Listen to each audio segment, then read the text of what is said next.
Barry Willis, a 58-year-old contractor, has just pulled into the delivery area of Rockley Auto Salvage Yard. His job was to bring in for processing end-of-life motor vehicles or their components, having collected them from various locations.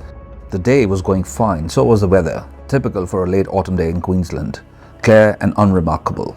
And it was a Friday to thank the Lord for, which Barry likely was doing, meticulously carrying about his business. Moments later, the State Emergency Services received a frantic call for assistance from his employer. Barry, he reported, had fallen off the truck tray. However, when the paramedics arrived at the scene, the reality awaiting them was to cause shock and awe, and in time, change the Australian legal history. An auto salvage yard is a symphony of controlled destruction. These yards are particularly busy, hazardous and often chaotic workplaces, a mechanical equivalent of an abattoir, sometimes even referred to as a graveyard for the automotive undead, where damaged and written off vehicles are brought in for their parts, a prelude to their getting crushed for their metal and other salvageable materials. In this background noise of internal combustion engines droning, metals, plastics, fabric and fiber crackling and rattling, getting torn, twisted, mutilated and extracted, workers and sometimes even customers go about extracting usable parts and their components, moving constantly between machinery. Trucks arrive throughout the day, loading and unloading materials, while forklifts move heavy chassis, transport crushed metal, carry and stack engines, transmission, tires and what have you, from this end of the yard to that and everything in between.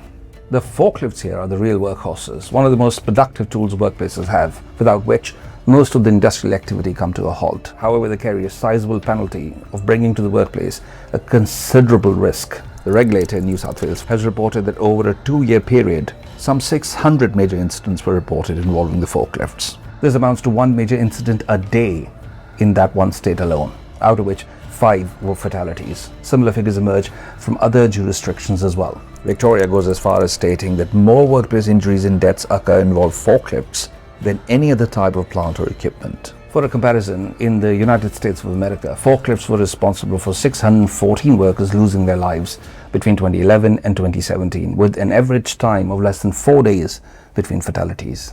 It is of course no wonder an operator of this plant is required to be not only trained, skilled and supervised, but licensed as well. The visual training they receive show drivers the absolute essentials they must stick to, like for example, seeing where they're going, and if the load is too high for it, reversing their way as opposed to going straight ahead, a feature of a dynamic risk assessment to conduct as they go along. But why am I talking about forklifts? Forklift didn't hurt Barry Willis. He fell from the back of his truck tray, didn't he? Only a minor fall from a meter or so.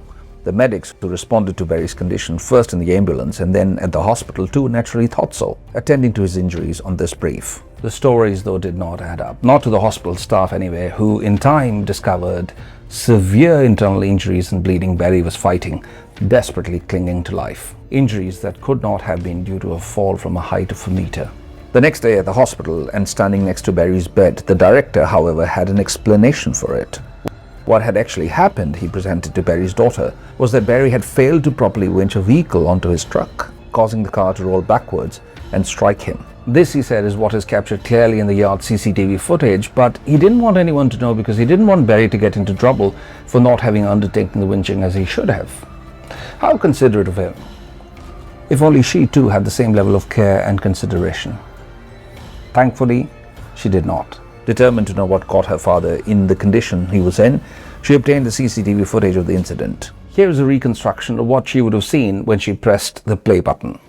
The forklift operator was not looking where he was heading. A major failure, yes, but later investigation surfaced that this was only the proverbial tip of the iceberg. Not only that this operator was untrained, unskilled and unlicensed, the company had no safety protocols at all. Zero. There was in essence no concept of risk mitigation. The two directors, aged just 22 and 24, had actively adopted a culture led entirely by expedience for commercial gain, where workers were simply told to look out for their own safety. And if they didn't, it was kind of their problem. Barry never saw it coming. He was pinned between the heavy flat steel rear of the reversing forklift and the rigid frame of his own tilt tray truck. The crushing force was immediate and catastrophic. When the operator finally realized what had happened and drove forward, Barry collapsed to the concrete floor of the yard.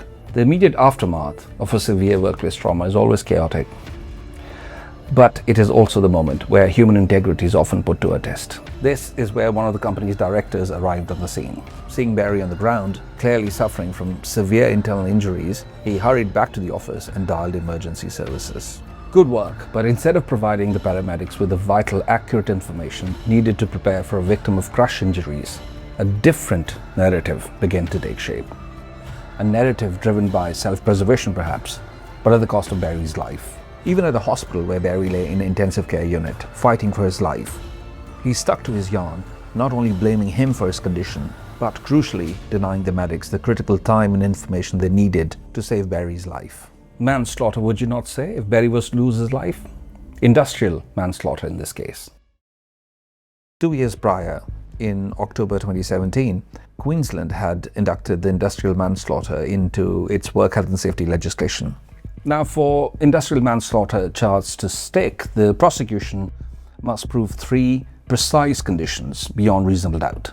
First, that the victim died while carrying out work for the business or died later from injuries sustained on the job. The second, that the actions, or perhaps the complete lack of action by the employer, substantially caused or contributed to the death. And the third, that the employer's conduct fell so shockingly short of standard of care expected that it constituted a gross, reckless departure from the basic safety obligations.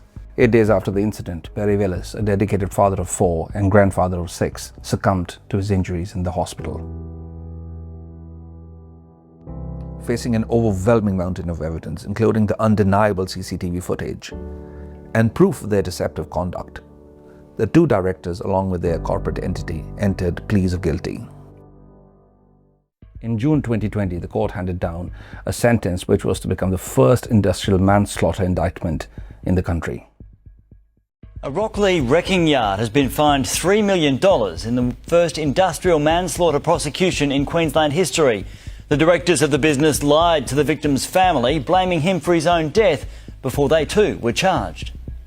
Barry Willis was known as Tiger, a father of 4, a beloved grandfather to 6. The company's directors initially tried to cover up what really happened here at the Rockley workplace. One told Mr. Willis's daughter that her father had fallen from a truck and even tried to blame him, while another lied about who was really operating the forklift. But CCTV told the real story. There were no safety systems in place and that forklift operator was unlicensed and inexperienced. He's facing a separate charge. The company had no workplace safety systems, no health policy.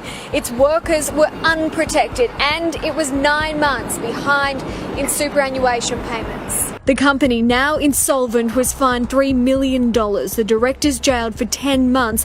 Jessica Mummy, 7 News. Tessa Hardy, 9 News.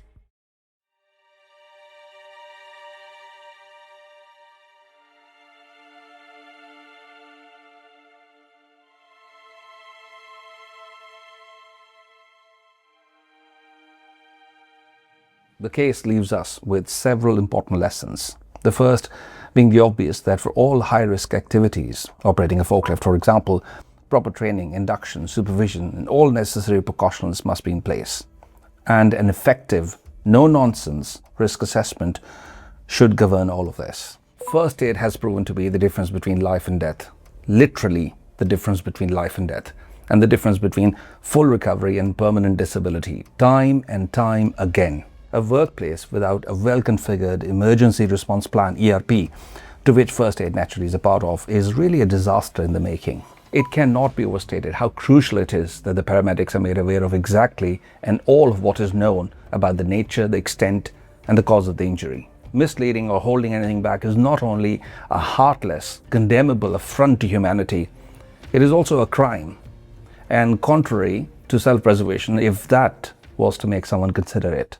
Thanks for watching. If you believe in a world where workplace safety and human accountability is important, please like this video. Share and comment to spread awareness, and remember to subscribe to the channel. Stay safe.